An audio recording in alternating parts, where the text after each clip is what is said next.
আসসালামু আলাইকুম প্রিয় দর্শক, গত কয়েকদিন আগের একটা সংবাদ হয়তো আপনাদের নজরেও পড়েছে। ফুলবাড়িয়ার তেলিগ্রাম গ্রামে একটি পুকুরের মধ্যে একটা আজব জিনিস ভেসে উঠে, যা ছিল একটা অদ্ভুত ব্যাপার এবং অনেক কৌতূহলের সৃষ্টি হয়ে যায়। তাতে মানুষ এই বিষয়টা দেখার জন্য, এই জিনিসটা দেখার জন্য দূর দূরান্ত থেকে মানুষ আসা শুরু করে দেয়।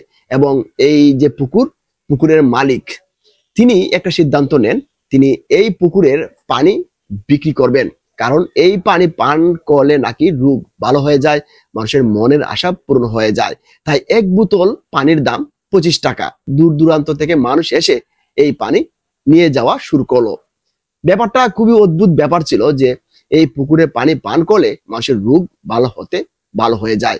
তাই এই গ্রামের একজন শিক্ষক, তিনি এক কঠিন সিদ্ধান্ত নেন। সেই সিদ্ধান্তটা হলো, তিনি ফায়ার সার্ভিসকে খবর দেন এবং ডুবুরিদের খবর দেন। সো ডুবুরি আসার পর তারা এই পুকুর থেকে যে জিনিস বের করলো সেটা হলো একটা নারকেল গাছ, অনেক পুরাতন একটা নারকেল গাছ, এটা কিছুক্ষণ পর পর অর্থাৎ ঘন্টা খানেক পর পর উকি দিত, যা দেখতে অদ্ভুত মনে হচ্ছিল।